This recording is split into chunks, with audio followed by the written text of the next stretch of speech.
Hey there!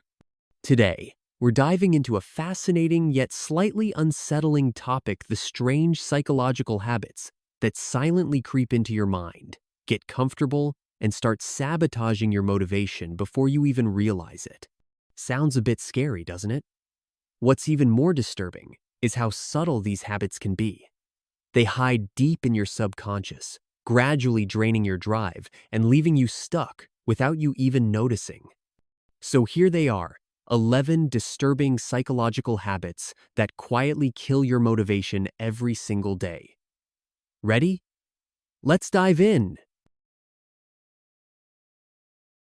Imagine sitting down with a notebook, full of ambition, ready to plan your life. And 5 minutes later, you've planned for every possible way everything could go horribly wrong. This, my friend, is called doom planning. The art of making plans purely based on fear and anxiety. It feels responsible, right? You're just being realistic. But here's the problem. The brain doesn't just record the plan, it records the emotions tied to the plan. So every time you look at that plan later, your brain flashes back to all that fear and stress you felt while writing it. Eventually, your brain starts to avoid the plan altogether because it now associates it with panic and dread. Your brilliant strategy? Now just a terrifying anxiety trigger. Picture this. You stumble upon an amazing productivity video at 2 a.m. Suddenly, you're inspired to reorganize your entire life. You save it, you bookmark it, you add it to 7 different motivation playlists. And then, you do absolutely nothing. Welcome to motivation hoarding, the totally normal-looking habit of endlessly collecting motivational content without ever actually using it. Psychologists call this vicarious goal satisfaction, basically. Your brain gets a tiny dopamine hit just from planning or watching motivational content, even if you never take action. The more you do this, the more your brain wires itself to seek that dopamine from watching instead of doing. You become a motivational dragon hoarding gold, but too lazy to leave the cave. Ah yes, productivity theater, where you look insanely productive but somehow accomplish nothing important. You meticulously organize your digital workspace. You color code every calendar. You spend 3 hours choosing the perfect font for your to-do list. It feels amazing, productive, professional. But here's the brutal truth. Your brain is addicted to the illusion of progress. Research shows that we're more likely to repeat actions that give us a quick feeling of accomplishment, even if they're meaningless. The more time you spend optimizing your systems, the more your brain craves the setup instead of the work. Basically, your brain turned into an overpaid stage manager for a show that never actually happens. Imagine starting a project with pure excitement and then mysteriously abandoning it halfway through. No, you're not lazy. You're likely suffering from something called the fear of finishing. Here's how it works. Your brain loves starting things.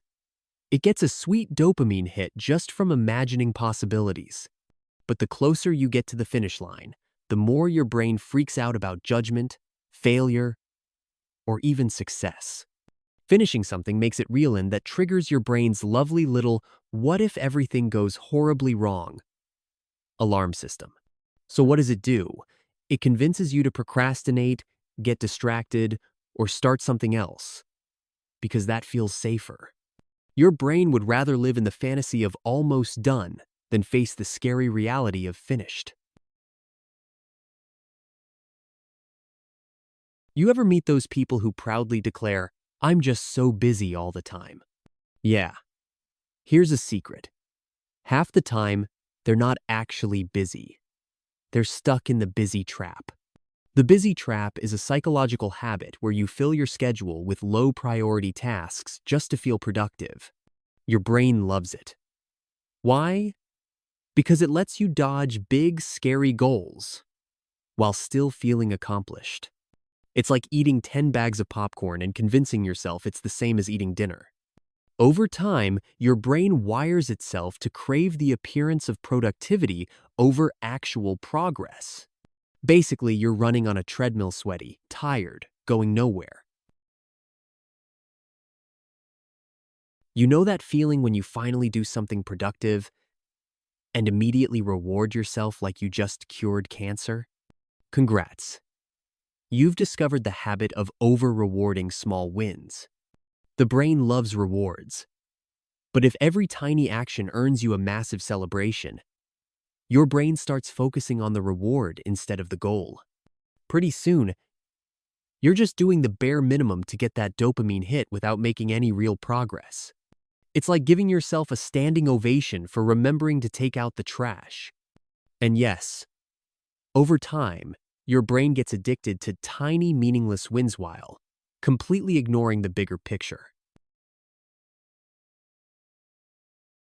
Ever heard yourself say, "I'm the kind of person who always," followed by some overly dramatic declaration? Welcome to identity overload, where you trap yourself inside rigid labels and then wonder why you can't change. The brain loves shortcuts, and identity is the ultimate shortcut. Saying, "I'm just not a morning person," or "I'm always a perfectionist," feels safe because it lets you avoid discomfort. But here's the backfire. The more you repeat those phrases, the more your brain locks you into that identity. Instead of growing, you're just decorating your mental prison with nicer furniture. Eventually, your brain stops even trying to change because it thinks, this is just who we are. Somewhere along the way, we all became obsessed with tracking everything. Steps, calories, productivity, mood, sleep cycles, water intake, even how many minutes you meditate. You tell yourself it's about self-awareness. But sometimes, it's just another dopamine trap. Here's what happens. Your brain starts craving perfect numbers instead of actual progress. You feel amazing when the app says you hit 10,000 steps.